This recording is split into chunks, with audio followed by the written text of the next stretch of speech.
Hello everyone, आप सभी का स्वागत है स्टडी डायनेमिक्स में। और आज के वीडियो में हम लोग 10 सितंबर के करंट अफेयर को देखने वाले हैं। स्टार्ट करते हैं। सबसे पहले हम लोग हेडलाइन देखते हैं। जो पहला हेडलाइन है वो आपको सीपी राधाकृष्णन को लेके। 15th नंबर के वाइस प्रेसिडेंट ऑफ इंडिया कौन बने? सीपी राधाकृष्णन।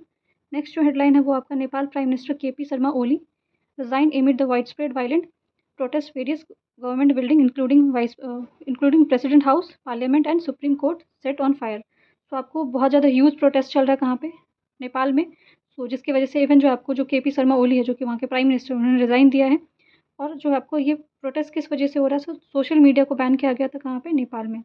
नेक्स्ट हेडलाइन है आपका prime minister Narendra Modi review the flood situation in Himachal Pradesh and announce the financial assistance for 1,600 crore for Punjab and 1,500 crore for Himachal. तो ये फाइनेंशियल असिस्टेंस देने की बात की गई है पंजाब और हिमाचल को, क्योंकि वहाँ पे आपको बहुत ज़्यादा फ्लड आया था। तो हिमाचल में आपको कौन से रिवर की वजह से ज़्यादा फ्लड आया था? तो सतलज रिवर की वजह से आया था। एंड पंजाब में आपको रावी एंड ब्यास की वजह से। नेक्स्ट जो हेडलाइन है वो multiple explosion reported in Qatar as a Israel claim for targeting the Hamas leadership. तो जो आपको रिपोर्ट आया है उसमें जो इसराइल का रोल है हमास लीडर को टारगेट करने के पीछे उस चीज़ को लेकर दिया गया हेडलाइन। नेक्स्ट जो हेडलाइन है आपका cricket Afghanistan elect to bat first against the Hong Kong in the opening match of Asia cup. तो अभी आपका एशिया कप स्टार्ट हुआ है। तो इसमें जो पहला मैच था वो किसके बीच में हुआ है? आपका अफगानिस्तान और हांगकॉन्ग के बीच में हुआ है। ये हिंदी में हेडलाइन है, अगर आप देखना चाहते हो तो वीडियो पॉज करके देख सकते हो। सबसे पहला जो न्यूज़ है आपका सीपी राधाकृष्णन को लेके, तो ये आपको नए वाइस प्रेसिडेंट बने हैं आपको। तो ये पहले आपको वाइस प्रेसिडेंट बनने से पहले आपको कौन सा पोस्ट होल्ड कर रहे थे? तो ये फॉर्मर गवर्नर ऑफ महाराष्ट्र थे। तो ये 15th नंबर के वाइस प्रेसिडेंट, आपको एग्जाम में पूछा जाता है कि कौन से नंबर के वाइस प्रेसिडेंट बने। तो फर्स्ट नंबर का भी वाइस प्रेसिडेंट आपको याद रखना है। तो इंडिया के जो पहले वाइस प्रेसिडेंट थे वो कौन थे? सर्वपल्ली राधाकृष्णन। वो कब बने हुए थे? आपको 1952 में बने हुए थे। और जो आपको पॉलिटी वाले सेक्शन में आपको बहुत इंपॉर्टेंट होता है कि इनका अपॉइंटमेंट कैसे होता है या रिजाइन किसको देते हैं, ये बहुत बार पूछा जाता है। तो जो वाइस प्रेसिडेंट होते हैं उनको अपॉइंट कौन करते हैं? तो प्रेसिडेंट करते हैं। ओथ इनको जो कौन दिलाते हैं? ये आपका ओथ जो है इनके बारे में आपको प्रेसिडेंट ही दिलाते हैं, ठीक है। रिजाइन ये किसको देते हैं? जैसे कि अगर आपने देखा हो कि जो आपको फॉर्मर जो वाइस प्रेसिडेंट थे 14th नंबर के, उन्होंने रिजाइन किसको दिया था? तो प्रेसिडेंट को दिया था। तो ये आपको याद रखना, अपॉइंटमेंट, ओथ और रिजग्नेशन, ये तीनों चीज़ें किसके हाथ में होता है? आपको प्रेसिडेंट के हाथ में होता है, वाइस प्रेसिडेंट का। इलेक्शन प्रोसेस जो है वो कौन सा आर्टिकल मेंशन है? आपको आर्टिकल 66 में mention. And this is very much important, क्योंकि आपको हो सकता है कि आपको जो भी एग्जाम आप दोगे आर्टिकल पूछा जा सकता है। जब इलेक्शन प्रोसेस अगर देखा जाए वाइस प्रेसिडेंट का, तो इसमें आपको कौन पार्टिसिपेट करते हैं? तो both elected and nominated member of Lok Sabha and Rajya Sabha. और स्टेट का कोई रोल नहीं होता इसमें, ये याद रखना है आप लोगों को। नेक्स्ट ये जो आपका नेपाल में आपको जो अभी प्रोटेस्ट चल रहा है, तो ये इसमें आपको अगर देखा जाए तो बहुत सारी चीज़ों को टारगेट किया है, खासकर गवर्नमेंट बिल्डिंग्स, या सुप्रीम कोर्ट हो जाए, स्पेशल कोर्ट हो जाए, काठमांडू डिस्ट्रिक्ट कोर्ट हो जाए, तो सब जगह यहाँ पे आपको प्रोटेस्ट हुआ है इसका। तो हम लोग थोड़ा इशू देख ले। तो इसका इशू आपका क्या था कि सोशल मीडिया को बैन कर दिया गया था, चाहे आपका फेसबुक हो या व्हाट्सएप हो, यूट्यूब हो। तो इस तरह के सोशल मीडिया को वहाँ पे रिस्ट्रिक्ट किया गया था, जिसकी वजह से जो वहाँ के यंग पॉपुलेशन है उन्होंने इस चीज़ को क्या किया, इसके खिलाफ रेसिस्टेंस प्रोवाइड किया। यहाँ पे देख लेते हैं हम लोग स्टैटिक पोर्शन में कि अगर प्रेसिडेंट पूछा जाए आपको कि नेपाल के कौन है अभी, तो रामचंद्र पौडेल हैं, ठीक है। और अब जो कि केपी ओली जो थे उन्होंने क्या किया, रिजाइन दे दिया। तो प्राइम मिनिस्टर आपको कौन थे? तो केपी ओली। तो हो सकता है आपको पूछा जाए कि रिसेंटली आपको केपी ओली जो है वो कौन से जो कंट्री के जिन्होंने अभी रिजाइन दिया, तो ये आपको नेपाल के हैं। नेपाल का कैपिटल आपका क्या है? काठमांडू है। और ये लैंडलॉक कंट्री है, तो पूरे तरह से घिरा हुआ कंट्री है, लैंडलॉक कंट्री है। बॉर्डर से पूछा जाता है आपको कौन कौन से बॉर्डरिंग कंट्री है। तो तिब्बत इज़ द, जो कि आपको चाइना क्लेम करता है।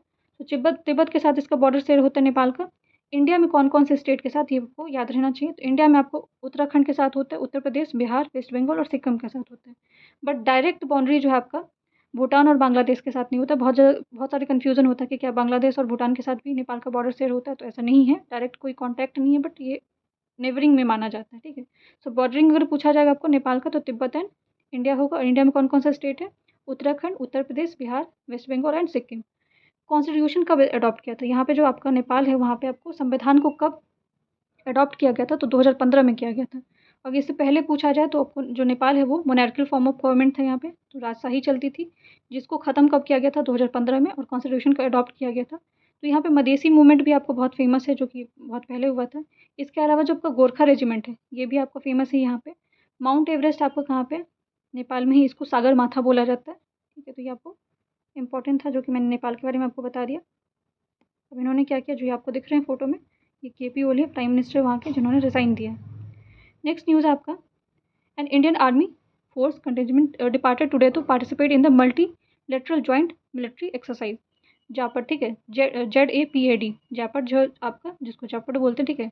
ये आपका मल्टीलेटरल एक्सरसाइज है जो कि इंडिया और रसिया के बीच में होता है, जो कि शुरू होने वाला है। 7 डे एक्सरसाइज है आपको, और इसमें पार्टिसिपेट कौन करेगा आपका? सो इंडियन आर्म फोर्स करने वाला है पार्टिसिपेट।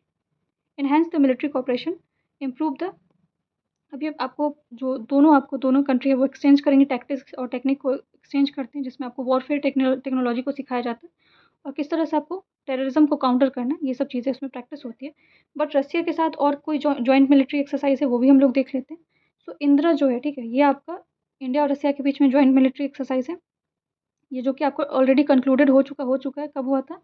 2025 में मार्च के आसपास हुआ था। आपको कहाँ पे हुआ था? तो चेन्नई में हुआ था। मिलान जो है ये आपका इंडिया रसिया के बीच में है। वॉस्टक है, जहाँ पर तो ऑलरेडी मैंने बताया। MUX है, और SCO पीस मिशन भी आपको इंडिया और रसिया के बीच में। तो ये सब मिलिट्री एक्सरसाइज है जो कि आपको इम्पोर्टेंट है। नेक्स्ट न्यूज़ आपका एक्सटर्नल अफेयर मिनिस्टर, जो कि आपको कौन है? Doctor S Jaishankar. उन्होंने जो मीट किया किनके साथ? मैक्सिकन जो एम्बेसडर है फेडरिको सैलिस से, ठीक है। तो उनको फेयरवेल दिया गया। बट हमारे लिए क्या इंपॉर्टेंट है कि जो इंडिया और मैक्सिको है उसका डिप्लोमेटिक रिलेशन कब से है? तो सिंस 1950 से, 1950 से ही हमारा डिप्लोमेटिक रिलेशन है किसके साथ? मैक्सिको के साथ। और इसके अलावा जो अगर आप ग्रीन रिवॉल्यूशन का आइडिया देखोगे तो यहीं पे आपको जो वीट प्रोड्यूस किया गया था नॉर्मन बोरलॉग इनके द्वारा, तो इसलिए ग्रीन रिवॉल्यूशन का भी आइडिया हमने बहुत ज़्यादा कहाँ से लिया था?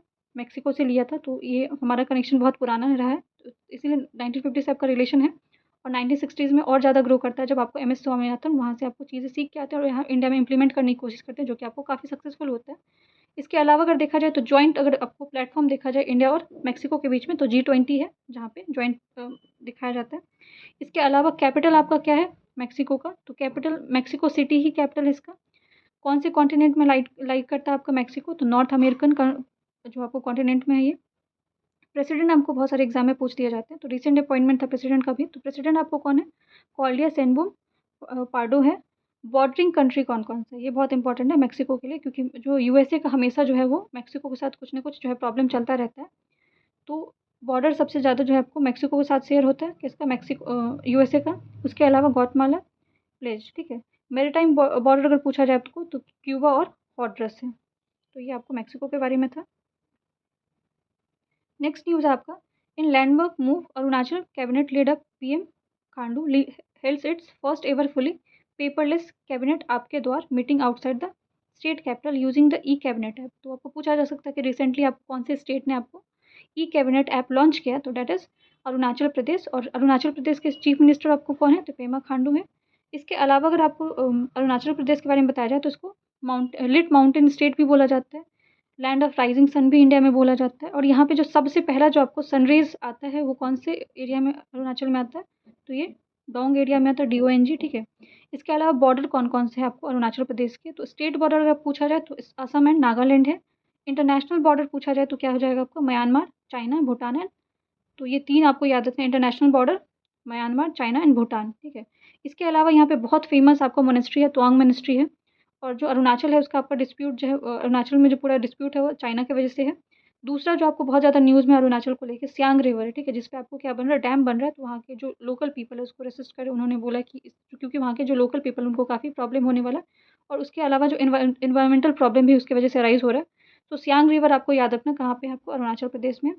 कैबिनेट अप्रूव किया है आपको, जो न्यूज़ है आपका बैकग्राउंड में न्यूज़ किया है, cabinet approve the draft Arunachal Pradesh urban and country planning amendment bill 2025, ठीक है, जिसमें मैनेज किया जाएगा urbanisation and unlocking the 100 crore incentive under the central reform linked scheme. तो एक तो याद रखना आपको, कैबिनेट आपके द्वारा किसने लॉन्च किया? तो अरुणाचल प्रदेश ने लॉन्च किया। और कैबिनेट भी आप कहाँ पे लॉन्च किया गया? तो अरुणाचल प्रदेश में। नेक्स्ट न्यूज़ आपका 17th Asia cup cricket will be begin today. तो ये आपका जो 17 नंबर का एशिया कप है जो कि कहाँ पे हो रहा है? इसके पहले तो मैच किनके कौन दो कंट्री के बीच में आपको पहला मैच हुआ? तो अफगानिस्तान और हांगकांग के बीच में हुआ। और ये मैच कहाँ पे हो रहा है आपका? अबू धाबी में हो रहा है।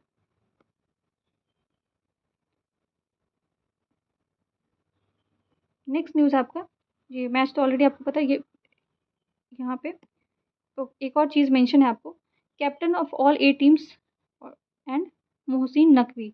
तो ये आपको पूछा जा सकता है कि who is the president of Asian cricket council. तो ये आपको इंपॉर्टेंट है, आपको याद रखना पड़ेगा। मोहसिन नकवी जो कि आपको कौन है, एशियन क्रिकेट काउंसिल के। तो इन्होंने प्रेजेंट किया आपका, जो कि आपका Asian cricket council T20 Asia cup 2025 और ट्रॉफी आपको रिवील किया गया।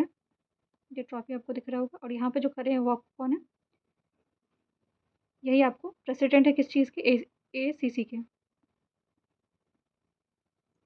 India to host the 28th Asian table tennis team championship in October 2025। तो इंडिया में बहुत सारे आपको जो है वो इवेंट्स होने वाले हैं, जैसे कि आप 2026 में आपको देखोगे तो बैडमिंटन चैंपियनशिप 2026 का आपको इंडिया में ही होने वाला है। चेस जो आपका चेस वर्ल्ड कप है जो कि आपको 2025 नवंबर में होने वाला है, तो वो भी आपको इंडिया में होने वाला है। इवन जो आपको टेबल टेनिस चैंपियनशिप है वो कहाँ पे होने वाला है, सो ये भी आपको इंडिया में होने वाला है 2025 में। इसके अलावा हम लोग देख लेते हैं कि जो आपका टेबल टेनिस है उसमें कौन कौन से आपको फेमस कप है जो कि एग्जाम में पूछ दिए जाते हैं, जैसे कि तो डेविस कप जो है आपका, लेवर कप और होपमैन कप, ये तीनों चीज़ आपको किस चीज़ से एसोसिएटेड है, टेबल टेनिस से एसोसिएटेड है। तो ये आपको याद रखना है। Coal India limited NSTEFDC sign MOU with empower tribal student through the Eklavya model.